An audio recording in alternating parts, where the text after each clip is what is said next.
This week, I thought I'd talk a little bit about the way that we can structurally look at text.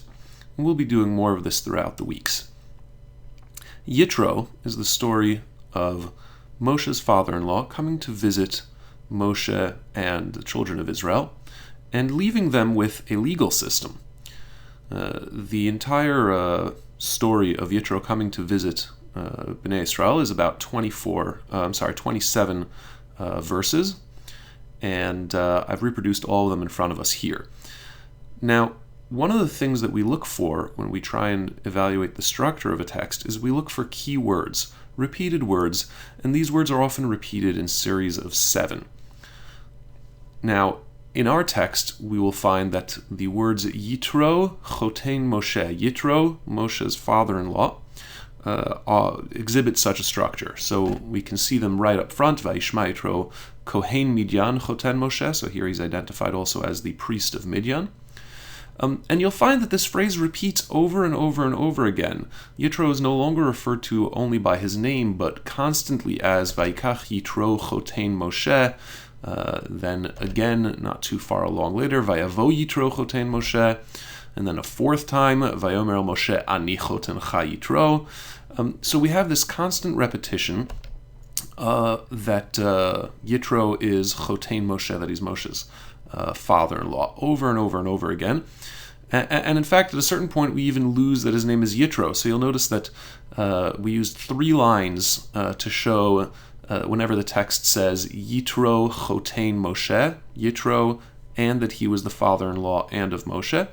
But in our 5th repetition, we lose Yitro. It's Vayetze Moshe likrat chotno. Moshe goes out to his father-in-law. So we've lost the word Yitro. And that holds true again for number 6. And then finally in number 7, we lose even that, and we only have Yitro. We have only a single line there. Vayichad Yitro. And this is actually the conclusion of sort of the first series of mentions of Yitro. And the story is that Yitro hears about all the things that God did to save Moshe and to save the Jewish people from Egypt, and he decides to come visit. And in fact, Moshe hears about it and comes out to greet his father-in-law, and Yitro's got with him all of Moshe's kids as well as his wife. And when Yitro hears from Moshe, Moshe tells him the story of what happened in Egypt, I guess in more detail than he had already known. It says, Vayichad Yitro al kol hatova, asher asa Hashem liYisrael, asher hitzilo miyad Mitzrayim, and we're right now in the 9th verse. And this word Vayichad, what did Yitro do exactly is the question or the subject of some speculation. Was he happy or was he upset? Vayichad, where does that word come from? And it's really at the crux, because it's where we get really twice this repetition of it's just Yitro, and after this Vayichad, whatever that verb means, whatever Yitro did, Vayomer Yitro says, Baruch Hashem asher hitzil etchem biyad Mitzrayim miyad Paro, asher hitzil et ha'am mitachat yad Mitzrayim. Blessed is God. Yitro blesses God for rescuing him from Egypt and from Paro. And the story then goes on to give us another series of 7 repetitions of Yitro as the father-in-law of Moshe, as Yitro goes into developing a legal system. But even right up to here, we can see an interesting thing. We can see, we already hear an echo here, a parallel back to a story in Bereshit, which was the story of Avraham after he defeats the 4 kings, returns to Malkitzedek, Melech Shalem, Malkitzedek, the king of Shalem, who is also represented as a Kohen Le'el Elyon, a priest to God. So here too we have, after a battle, after a conflict of a confrontation, we have a priest who appears into the story and who, just like Malkitzedek did, blesses God and produces sacrifices. So already the story calls us back to that moment. There are even more Genesis references in this story, but let's go forward some more.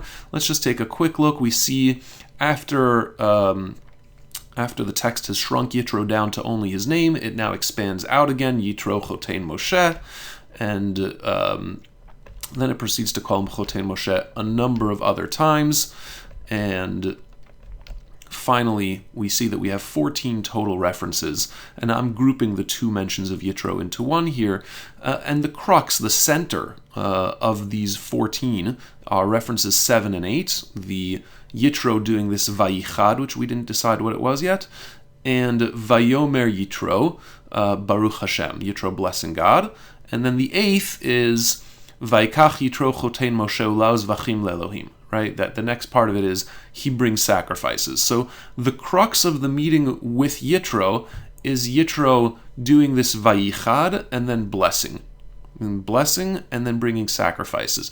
And in fact, the Medrash tells us that what Yitro does here is he converts. There's a few ways of approaching it, but vayichad, one expression is that he passes a cherev chada, a sharp sword across his flesh. That is, he gives himself circumcision.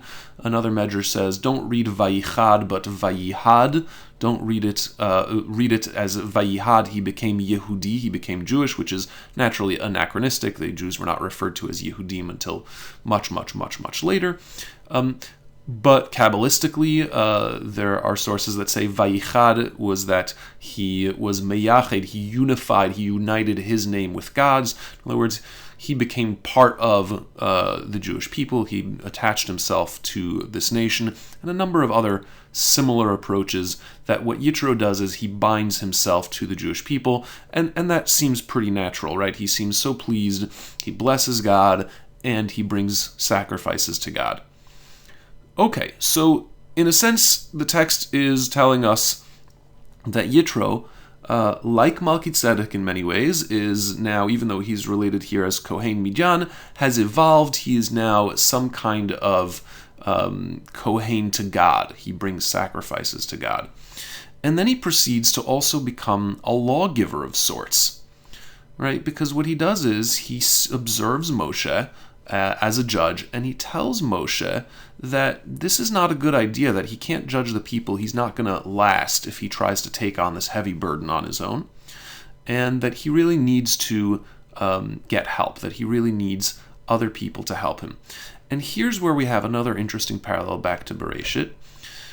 Take a look at these phrases. So first we have, this is the first one in Pasuk Daled, is about Moshe's son. So Yitro brought Moshe's 2 sons with him to reunite him with his wife and with his 2 sons. And we get the first mention of his second son's name, V'shem ha'echad Eliezer. One of them's name is Eliezer, Ki Elohei Avi Be'ezri, because my father's God was there to help me, Vayatzileni Micherev Paro, and he saved me from the sword of Paro. It's an odd thing. The kid's been named already quite some time ago, so why are we hearing about his name and the reason for it here? It's also weird because you wouldn't expect Moshe to use the phrase Ki Elohei Avi Be'ezri. If Moshe has a father, if we think about Moshe's fathers, we don't really think about his Jewish father, Amram. We tend to think about Paro as his father in some ways, and also Yitro even as his father in some ways. His father-in-law, the one in whose house he grew up, he lived for many years, the one who really took him under his wing. So that's an interesting one. And the word Be'ezri, when we then look further down and we see that Yitro says to Moshe, Vayomer Chotein Moshe Elav, after reviewing what Moshe was doing as a judge, he says, Lo tov hadavar, it's not good, right? This thing is not good. And he goes on to say, Lo tuchal asohu levadecha. You will not be able to do it alone. So put those words together. Where have we heard those words before? This notion of ezer and lo tov and levad. Well, they go all the way back to the creation of Chava, to the creation of Eve. God looks down on Adam, and he says, Lo tov heyot ha'adam levado. It's no good for Adam to be on his own. E'eselo ezer kenegdo. Right? I'll make a help for him, or corresponding to him. And it seems that that's what Yitro is saying as well, and that's what this text is coming to remind us of. This question of who is Yitro is in a sense Moshe's Ezer Kenegdo. He's not his wife, he's his wife's father, right? And that's why the reference in Pasuk Daled is there. That's why the reference to Eliezer and Ki Elohei Avi Be'ezri, right? Because the God that Yitro brings sacrifices to, and the God that he accepts, is the God who lived on Har Sinai. It was a God who lived in Midian. He was, in a sense, Yitro's God. He was the God that Yitro had always been looking for all his life. And now Yitro appears and serves as an Ezer. He serves as an aid to Moshe and tells Moshe, you can't do it alone. And the advice that he gives to Moshe is, depend on other people. Find other people that you can teach, that you can rely on to help you judge all these people, because you can't do it alone. And that's all Yitro's task is. Although it appears at first that Yitro may be here as a usurper of sorts, he shows up, he's a priest, he starts making declarations, he's doing yichud of his name and God's name, he's bringing sacrifices, he's now resetting the legal system. But at the end of the day, Moshe knows that all he needs to do, and this is in Pasuk Chaf Daled 24, Vayishma Moshe lekol chotno. He listens to Yitro's voice, and this also reminds us a little bit of Avram listening to Sarah's voice. And after listening to Sarah's voice, what does he do? He puts in, he doesn't listen to Sarah's voice, he listens to Yitro's voice, but what does he do? He establishes the justice system as Yitro recommends. And then, Vayishlach Moshe et chotno vayelech lo artso. Vayishalach Moshe et chotno. Moshe sends Yitro away, back to his land. Which also reminds us a little bit of Avraham sending Yishmael. Well, I'll tell you, there are many, many, many more parallels here to stories in Bereshit, and it's well worth looking at in greater depth. But the lessons for us today are, first of all, to pay attention to structure, and to look for keywords, and to look for multiples of 7, and to look at the middle of those structures to find what the key to the story is. And the lesson for us as people is to remember that God didn't create us to do it on our own. That God created us to need help, whether it's needing help from a son, or needing help from a father, or a father-in-law, or, of course, the original helpmeet, needing help from a wife, and also needing help from all the people that we work with every day. So I ask you all, go out, depend on the people in your lives, trust them, work with them. We're not here to do this all on our own. Thank you very much for listening. I hope you'll join us again next week.